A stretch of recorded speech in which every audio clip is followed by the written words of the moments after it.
Carlos vende butacas de bebé para auto en Argentina y quiere comprarlos donde sean más baratos, de modo que su ganancia comercial sea lo más alta posible. La fábrica de butacas de bebé para auto de Italia, con mayor tamaño, equipamiento moderno y tradición industrial, produce con costos relativamente bajos y puede vendérselas a Carlos a 300 pesos cada una y así obtener una ganancia. La fábrica argentina, que no cuenta con equipamiento de última generación, no alcanza el mismo nivel de eficiencia, sus costos de producción son mayores y no puede vendérselas a Carlos a menos de 500 pesos para obtener una ganancia. Carlos, buscando comprarla lo más barato posible para ganar el máximo con la reventa, optará por comprarlas en Italia. Carlos piensa en su beneficio comercial. ¿Puede el Estado argentino tomar alguna medida para revertir esa lógica comercial y favorecer el desarrollo de su industria? ¿Qué pensador puede aportar alguna solución al conflicto?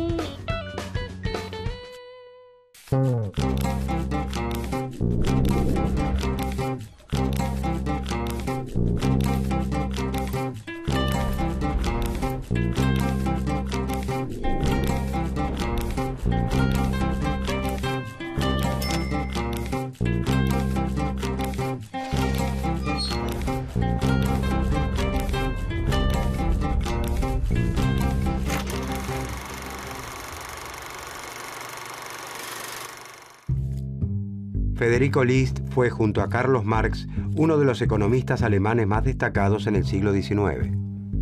Nace en 1789 en Württemberg, uno de los muchos reinos en los que Alemania se había fragmentado desde mediados del siglo XVII.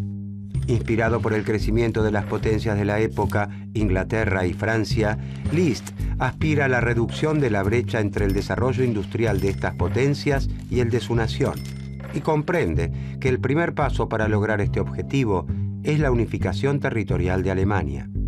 List desarrolla su actividad teórica como un hombre de acción. Como tal, lleva adelante una campaña por la desaparición de las aduanas interiores entre los reinos alemanes. Aunque su defensa de la unión aduanera resultó finalmente victoriosa, le costó 10 meses de prisión con trabajos forzados y una deportación a los Estados Unidos, donde viviría entre 1825 y 1832. En Estados Unidos, List toma contacto con la obra de Alexander Hamilton, quien fomenta la protección de las industrias nacionales a través del Estado.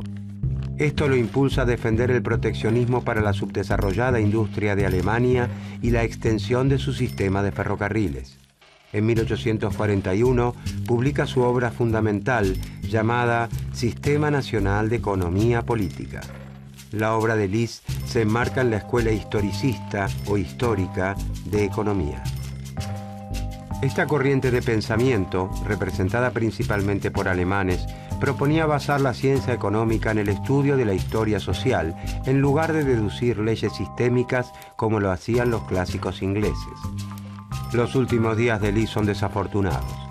Pierde muchas de sus propiedades en la crisis financiera que azota a Estados Unidos en aquel tiempo, enferma y finalmente se quita la vida en 1846.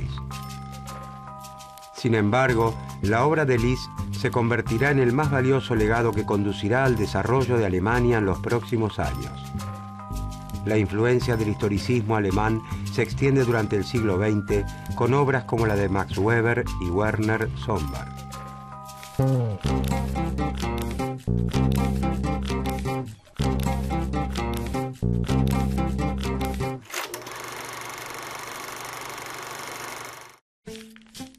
Desde los inicios de la Revolución Industrial, el Reino Unido y Francia contaron con territorios consolidados y aún con colonias de ultramar para desarrollar sus mercados. Los territorios vinculados por el idioma alemán, en cambio, se hallaban fragmentados en 39 reinos independientes que constituían, desde 1815, la Confederación Germánica. La constante puja por el predominio de la Confederación entre sus dos principales miembros, el Reino de Prusia y el Imperio Austríaco, debilitaba a los reinos más pequeños y demoraba de forma notable la conformación de Estado-nación modernos. En 1834, y bajo la influencia de Prusia, se crea una unión aduanera o Zollverein, a la que se suman todos los reinos de la Confederación, excepto Austria.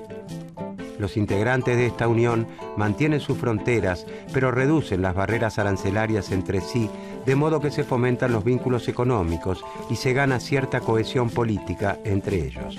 La unidad alemana se consolida en 1871, tras dos guerras que unifican a los reinos de la Unión bajo la hegemonía de Prusia, constituyendo el Imperio alemán y excluyendo definitivamente a Austria del conjunto. Por lo tardío de su unidad, Alemania se industrializa con un retraso importante frente a las potencias económicas de la época, aunque contando con importantes elementos a su favor: cuantiosos recursos naturales, una fuerte tradición en la confección de manufacturas y un sistema educativo avanzado con bajas tasas de analfabetismo. En 1835 se inicia la construcción de ferrocarriles y el desarrollo de industrias siderúrgicas y mecánicas. 2 décadas después, las industrias alemanas ya fabrican desde las locomotoras hasta los rieles. Con la expansión de las industrias pesadas, se genera la infraestructura necesaria para el desarrollo de las manufacturas destinadas al consumo, y mucho antes de iniciarse el siglo XX, ya es claro que Alemania vive el proceso de industrialización más exitoso de Europa continental. Este notable crecimiento no se produce espontáneamente, sino a través de un fuerte impulso de la industria pesada por parte del Estado, que también protege con aranceles a las manufacturas domésticas destinadas al consumo. El relativo éxito de esta política, junto a la evidente expansión económica y militar del Imperio alemán, harán que a fines del siglo XIX esta nueva potencia se transforme en una amenaza para el equilibrio internacional instaurado por Inglaterra.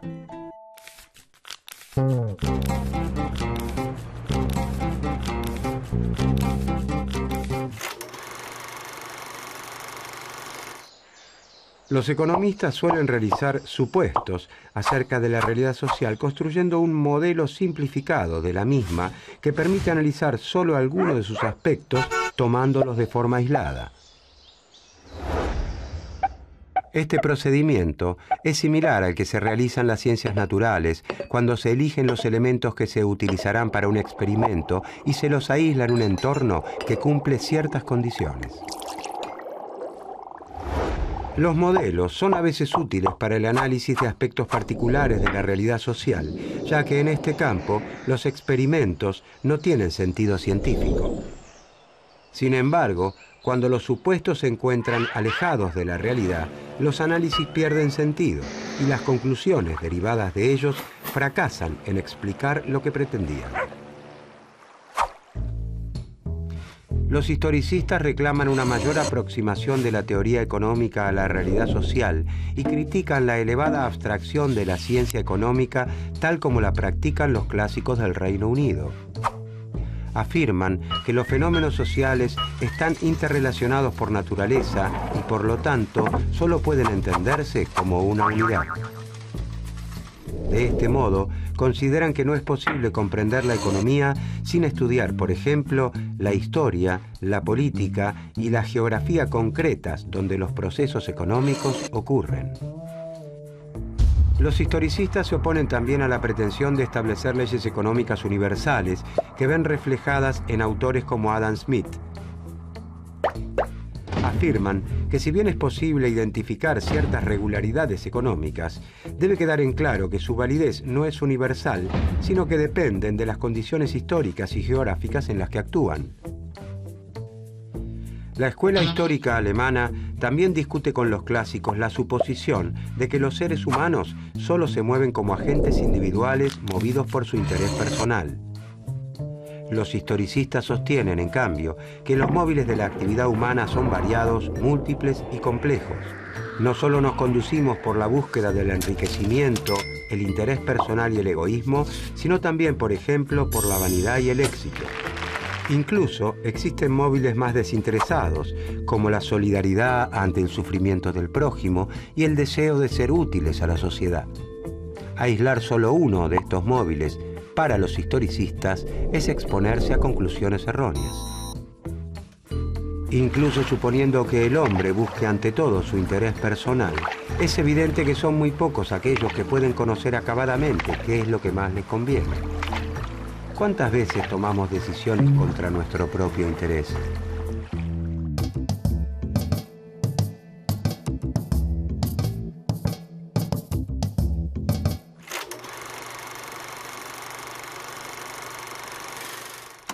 List reintroduce en la ciencia económica el concepto de nación. Considera que el análisis económico de los autores clásicos soslaya la división del mundo en naciones independientes con intereses particulares. Según List, el potencial de una nación no surge de la reunión de las capacidades de todos los individuos que la integran tomados aisladamente, sino que depende principalmente del estado social y político y del grado en el que la nación, como un todo, ha avanzado en la división del trabajo. La humanidad no se compone por individuos aislados, sino por naciones. Entre el individuo y el género humano existe para List la nación, con su lengua particular, su literatura, su origen y su historia propios, con sus costumbres y sus hábitos, sus leyes y sus instituciones, con sus pretensiones a la existencia, a la independencia, al progreso y con su territorio bien definido. De esta manera puede comprenderse de qué manera las naciones, que son florecientes, han logrado tal grado de poderío y prosperidad, o por qué motivo otras naciones han perdido su pujanza de otro tiempo. De hecho, dice List, la protección de la industria implementada por Inglaterra, mediante reglamentaciones comerciales, hasta transformarse en la economía más eficiente del mundo, ha afectado a la industria alemana. Las exportaciones baratas inglesas, que ahora reclaman el libre cambio, han limitado el desarrollo de la industria nacional alemana. List parte de la concepción de nación como entidad distinta a la suma de los ciudadanos. Cree que no es cierto que lo mejor para el comerciante individual sea lo más conveniente para el país, como propiciaba David Ricardo, y que las naciones subordinan los intereses de sus ciudadanos a sus propios intereses nacionales.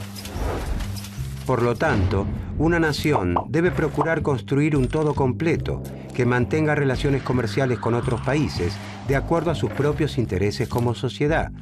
Y para eso deberá desentrañar cómo, en la situación actual del mundo, puede avanzar en su proceso de desarrollo.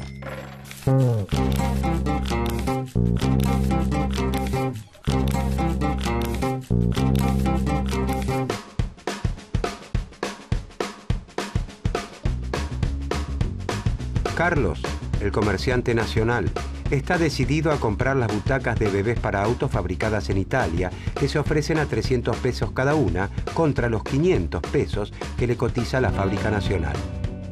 Es evidente que su decisión está basada en la ganancia comercial que puede obtener con la reventa, pero también se sustenta en la calidad del producto.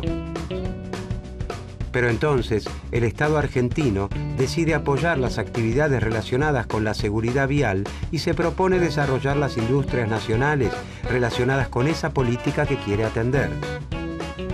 No es un cambio que se dará inmediatamente, pero se supone que, disponiendo de un mercado más grande y ganando escala de producción, la producción nacional va a ir mejorando.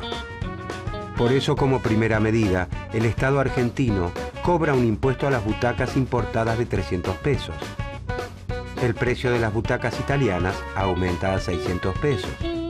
El precio de las argentinas sigue siendo de 500 pesos. Carlos elige las butacas nacionales por el precio, pero está disconforme cuando compara la calidad del producto local con la del importado.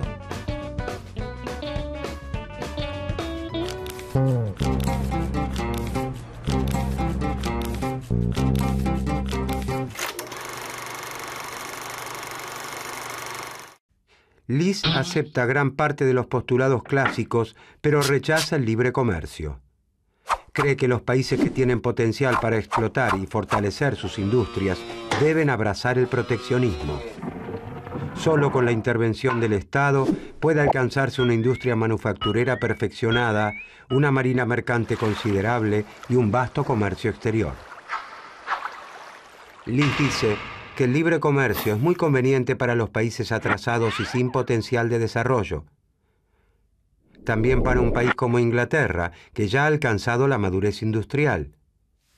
Los pensadores ingleses Adam Smith y David Ricardo propician el libre comercio porque luego de utilizar impuestos a las importaciones y restricciones a la navegación, Inglaterra había logrado alcanzar tal capacidad manufacturera y de transporte por mar que ninguna otra nación del mundo podía hacerle competencia. Desde esa posición del liderazgo mundial, los pensadores ingleses alentaban a la especialización de las naciones en aquellos bienes que elaboran mejor. De esta manera, cuando cada país se especializa en lo que hace de forma relativamente más eficiente e importa el resto de los bienes, se establece una división internacional del trabajo que beneficia a todas las naciones. Según los clásicos, todos ganan con el libre comercio si, siguiendo sus ventajas comparativas, Portugal elabora vino, Inglaterra tejidos y Polonia y Argentina cultivan trigo. Pero Liz advierte que las ventajas comparativas no son datos de la naturaleza, sino el producto de su historia. Por ejemplo, hacia principios del siglo XIX, Portugal se especializa en la elaboración de vino, Inglaterra en tejidos y Argentina y Polonia en la producción de trigo. ¿Pero debe Portugal especializarse en vinos, que es lo mejor que sabe hacer en este momento? ¿O debería proteger a su industria textil para darle tiempo a que fortalezca, logre incorporar tecnologías más sofisticadas, mejore la forma de producción y así volverse más competitiva en el futuro? Liz está a favor del libre comercio solo en el caso de que dos países que participan del intercambio gocen de igual nivel de desarrollo en materia de industria, comercio y navegación. En el estado actual, dice Liz, los efectos de la libertad de comercio serían que Inglaterra se convertiría así en una única e inmensa ciudad manufacturera. Según su análisis, el liberalismo es en realidad una mera justificación de los intereses industriales de Gran Bretaña, que utilizaron el proteccionismo y las restricciones a la navegación para alcanzar un nivel de desarrollo tal que ninguna nación puede sostener la libre competencia con ella. En otras palabras, gracias a la escalera de la protección, han podido trepar al desarrollo industrial y una vez arriba, patean la escalera abogando por la libertad de comercio, de modo que el resto de las naciones no puedan subir tras ellos. La potencia económica de la nación, dice Liszt, no se debe evaluar en términos de la riqueza o de los bienes materiales de que dispone en un momento dado, sino de la fuerza o capacidad productiva con la que cuenta. Algunos países pueden ser potencialmente muy ricos e ignorarlo por no haber podido explotar sus recursos. Por lo tanto, es más importante concentrarse en cómo llegar a ser que en lo que se es en un momento dado. El poder de generar riqueza es infinitamente más importante que la riqueza misma. Por lo tanto, la política debe concentrar sus esfuerzos en desarrollar las fuerzas productivas y no en procurar el bienestar inmediato. Y la forma de desarrollar el potencial de un país, avanzando de los estados con menor nivel de desarrollo al nivel de una nación preponderante, es al amparo de una protección contra la competencia extranjera, y esto se logra mediante tarifas aduaneras o prohibiciones que encarecen los bienes importados.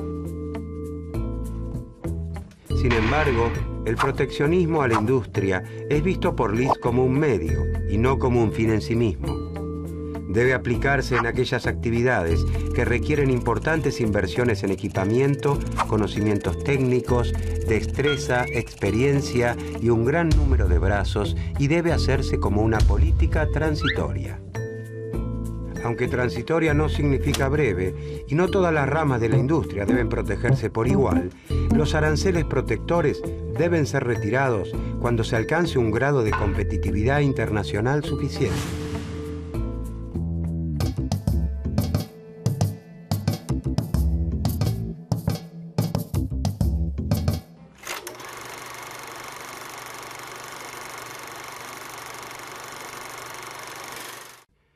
La obra de Liz ejerce una influencia muy importante en los países que buscan industrializarse y no quedar rezagados frente a los más avanzados. Influye en el pensamiento orientado al desarrollo manufacturero y de protección a las industrias incipientes de Estados Unidos y Alemania a fines del siglo XIX e incluso de Japón y Corea ya en el siglo XX. Como pensador, Lis ocupa un lugar destacado en las historias latinas y alemanas del pensamiento económico, pero prácticamente no aparece en las historias del pensamiento económico escritas por autores anglosajones. Los historicistas llegan como conclusión a la necesidad del intervencionismo. Piden que el Estado tenga un rol activo para desarrollar la economía nacional y proteger a las ramas productivas aún inmaduras que no pueden enfrentar la competencia con industrias ya desarrolladas. Gracias a sus postulados, la economía alemana logra su desarrollo en virtud de políticas intervencionistas y proteccionistas. Los historicistas sostienen la importancia del conocimiento histórico y cultural atacando el método puramente lógico, la elevada abstracción y la falta de realismo de los economistas clásicos. Su permanente demanda de más estudios empíricos les confiere plena actualidad.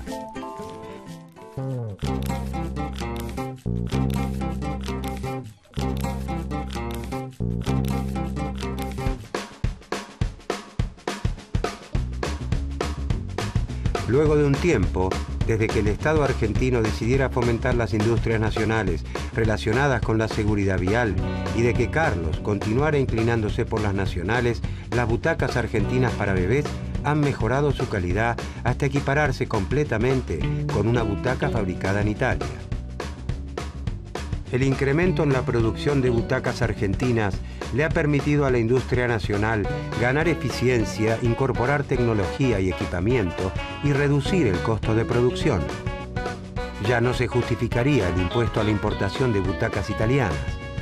Gracias a la protección, las fábricas argentinas de productos de seguridad para bebés crecieron, incrementaron su demanda y colaboraron con el cumplimiento de la política de seguridad vial al salvar muchas más vidas en caso de accidentes.